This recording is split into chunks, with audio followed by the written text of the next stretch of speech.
started, we'd like to welcome world number one, FedEx Cup number two, and defending champion of the BMW Championship, Jon Rahm. Jon, thanks for joining us for a few minutes. We appreciate the time. Coming off third place finish at last week's the Northern Trust, third straight top 10 or top 3 finish of the season.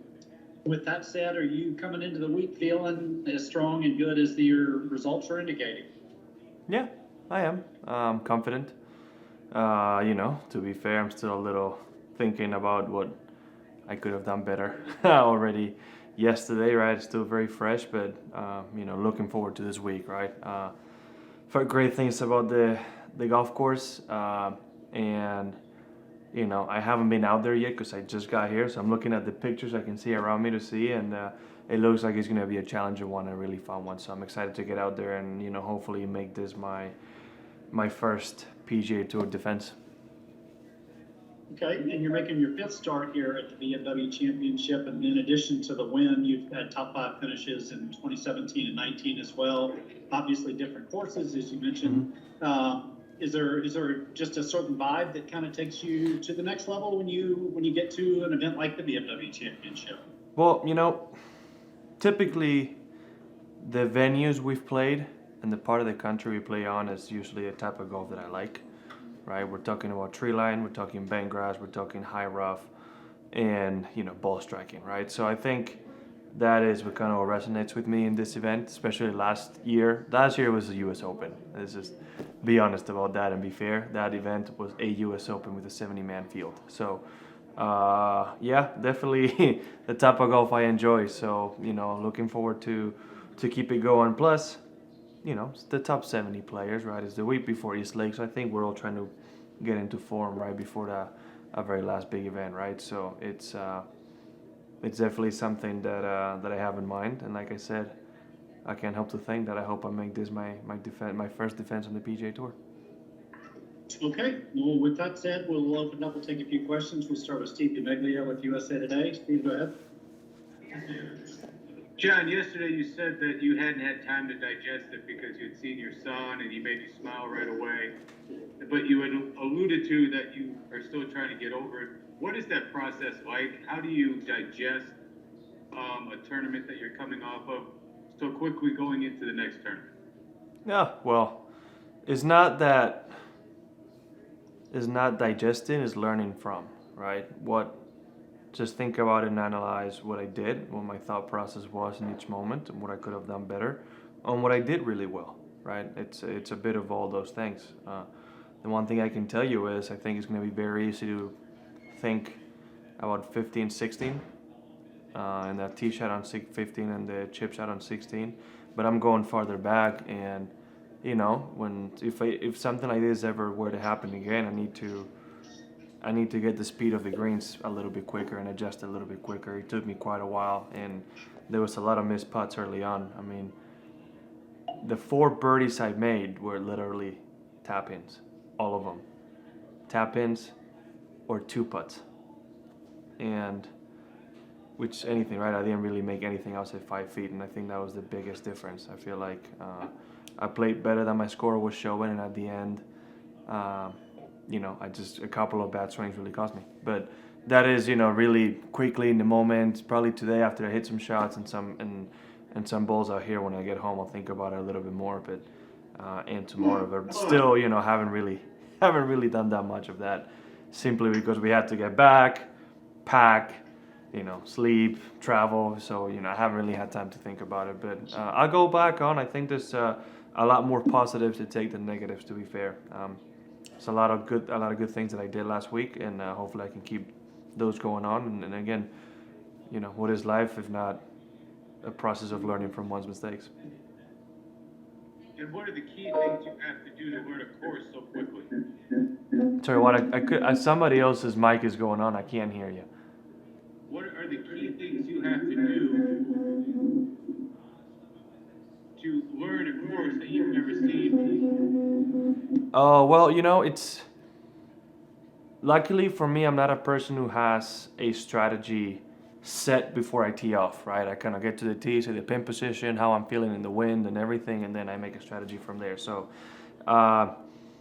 mainly is gonna be get the lines off the tees, and then get the touch around the greens. That's gonna be the most important thing, right? I feel like I don't want to take on too much at once because I'm not gonna be able to get every single detail. So slowly we're gonna have to, see basically a traditional way of playing the hole, and then we'll see during the week if there's a different way of doing it. But early on, I feel like just generally getting a vibe for the place and starting lines, tee lines, and touch around the greens. I think is the most important thing, at least in my case.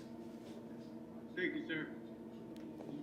Okay, next question goes to Barry with Washington Post. Barry, go ahead. Hey, John, you have probably been asked this in different forms the entire season, but how would you characterize your year? Everything that entails, it's probably the wildest one out there. I'm not gonna lie. I'm looking for just a normal tournament week at this point. Just one week where it's just uneventful. Golf aside, uneventful. There's nothing. We don't have hurricanes, COVID, or anything related like that, right? It's hard to categorize the year just because of how much has been going on, especially the last 2 months. It's been a lot, but so far, luckily, I can say there's a lot more positives than negatives. There's been some moments that could have taken me down that, if anything, lifted me up and pushed me towards greater things, right? And the overall condition the world's in with COVID, I can be very glad that nobody in my family's had, direct families had any problems, and that hasn't been a stress when I know a lot of people have been suffering. So, and even in my case, right, when I got it, nobody around me got it, and everybody's healthy. So, again, like I said, a lot more positives. It could have been a lot worse than it's been, I can tell you that, Becoming a father for the first time and, having a healthy wife and a healthy boy, everything was really uneventful. No bad things, that's what I mean by it. It was obviously very eventful in a positive way. And, even through that, playing good golf and adjusting to a new life and still playing good golf, it's been great. It's been a great year. And still not over. A lot more things to play for, and hopefully I can keep making it better. How has having your son around changed things for you golf-wise? Do you practice less? Do you think about the game less? Or has it had much of an impact on the profession? No. It changes what I do when I get home, which I can say what I tell people. My Xbox time is decreased significantly. It's gone down very quick. But it's changed a bit of the morning routines and at night, right? When I wake up in the morning and I'm having my coffee, when he wakes up, I spend some time with him, 30, 45 minutes, where I play with him. I'm having fun, and then I start my day, right? I go work out and start my golfing process. But those solid hours between, let's say, 8 a.m. and 5 p.m. still golf. It's just when I'm home, physically in the house, it's all about him and what he's up to. And then, still, it's a change, but it's something that I'm glad to adjust to, right? It's a very unique feeling. And there is some days where, if I stay home for a minute too long, I don't want to go anywhere else but be with him. So that's something I know, if I'm with him for 30 minutes, and those 30 minutes I gotta go, because otherwise I'm not gonna go work out. I'm not gonna go practice just because I want to be with him all day. So it's been a change for the better. It's made us a lot happier, and it's a great thing. But at the end of the day, golf has always been my first love, and that's gonna be very hard to replace. And plus, it's what I do, and it's what I love to do every day. So it's still a big part of me thinking about golf. Thank you. Okay, next we go to Garrett Johnson with Caddy Network. Garrett, go ahead.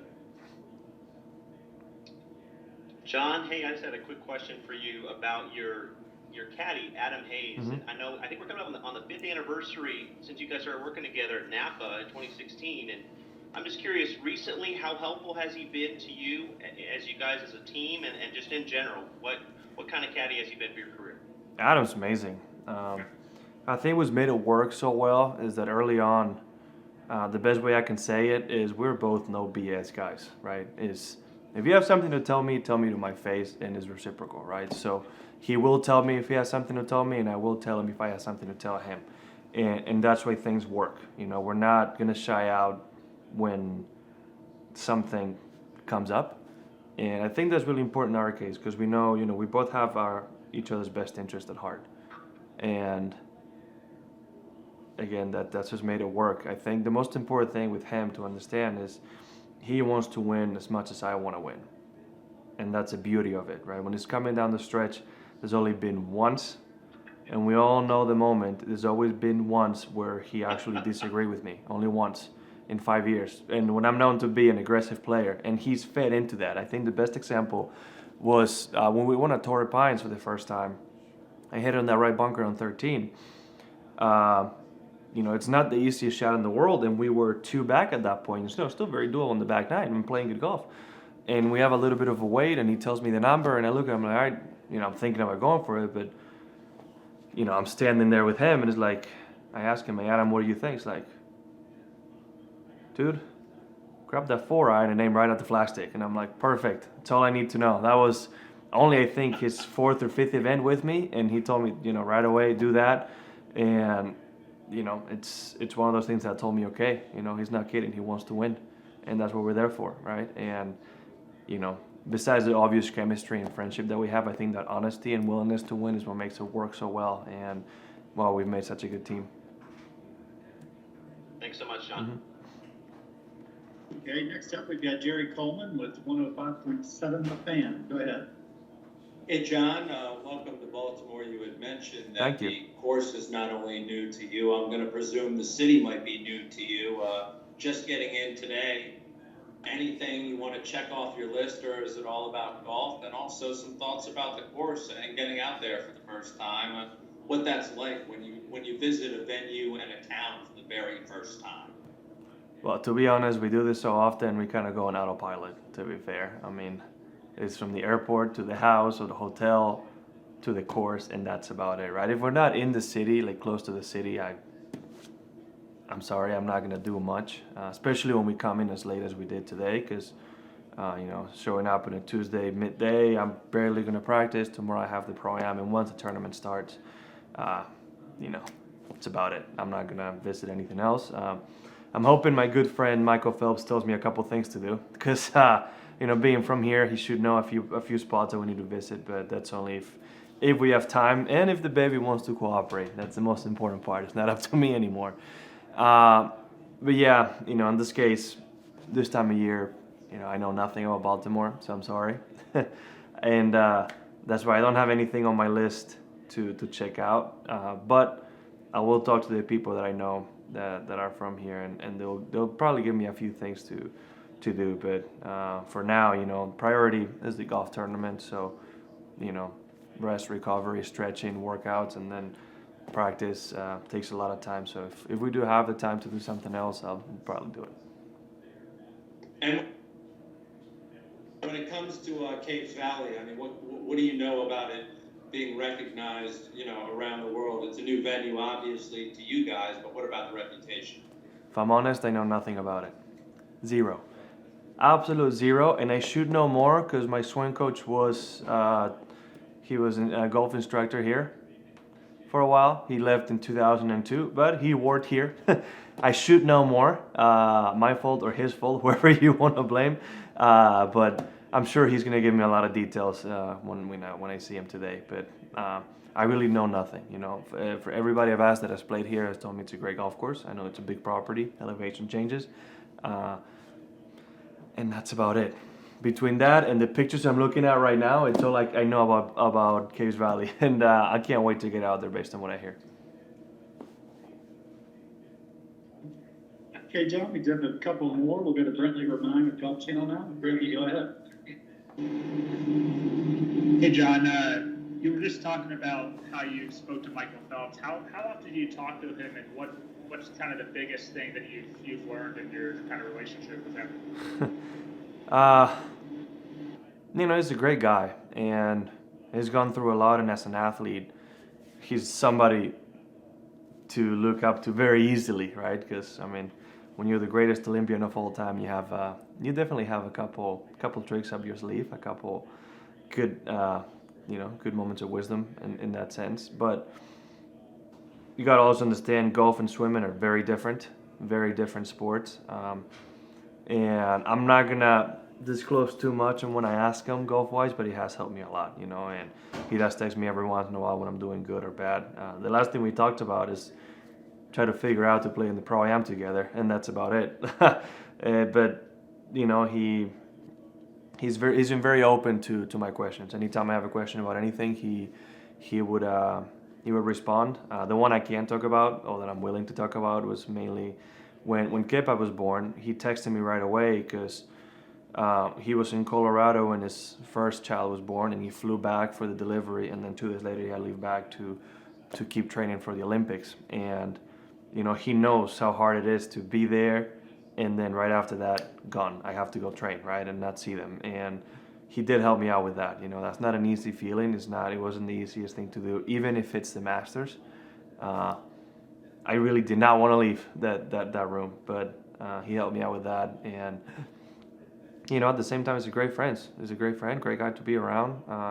Trying to become a good golfer, and that's about it. When it comes to, you know, the advice he's given me, I'm gonna keep that for myself. Thanks, John. So what am All I? right, and we'll finish up. Doug Fergus, AP. Dougie, go ahead. John, are you a good swimmer? Do I look like a good swimmer? Not really, but I'd let you answer that. Yeah, no. I'm a diver, and that's about it. And if it is, I'm not swimming for very long. Listen, I wanted to ask you two unrelated, probably irrelevant questions as well. But there was a nice picture that I saw yesterday of you congratulating Tony. That looked really, really genuinely happy for him. And I know it's tough when you don't win, but what is it about Tony that made you so happy and other people? I mean, why is everyone so fired up for the guy, do you think? for Tony? Yeah. Well, because first of all, if you don't like Tony Finau, there's something seriously wrong with you. I mean, it's about as nice a guy as you'll ever meet. You know, he's a great friend, a great father, and a great golfer. And we all recognize his talent. We all see it, and he's been close so many times. And you know, unfortunately, it hurts that he had to be me, one of those guys who he had to beat to get it done. But at the same time, as a friend, I'm happy for him.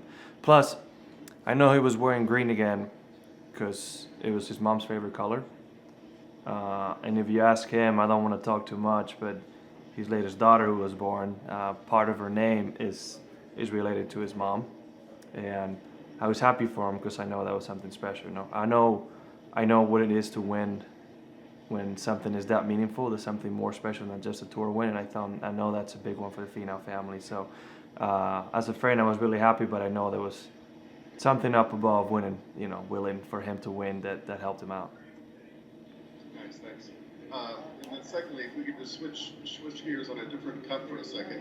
When you, as a player for Europe, can see some of the stuff going on with Brooks and Bryson, some uncertainty with Patrick Reed, is there any part of you that's glad that Europe doesn't have that much drama on their side right now? Yeah, I mean, it's definitely easier not to have to maneuver through that. But at the same time, I can say the Ryder Cup seems so far away right now because, you know, all the stuff that we have coming up. So I haven't given it too much thought in that sense. And to be fair, I think more about my team and what I can do to make my team better and you know, be the best teammate for the European team. So I haven't really given that much thought to what the Americans do, to be honest. Thanks, John. Mm-hmm. Okay, John, well, that's all we got for you. We appreciate your time. Have a great week. Thank you very much. Have a good one, everyone. Thank you. Thanks, John. You got it. You rock.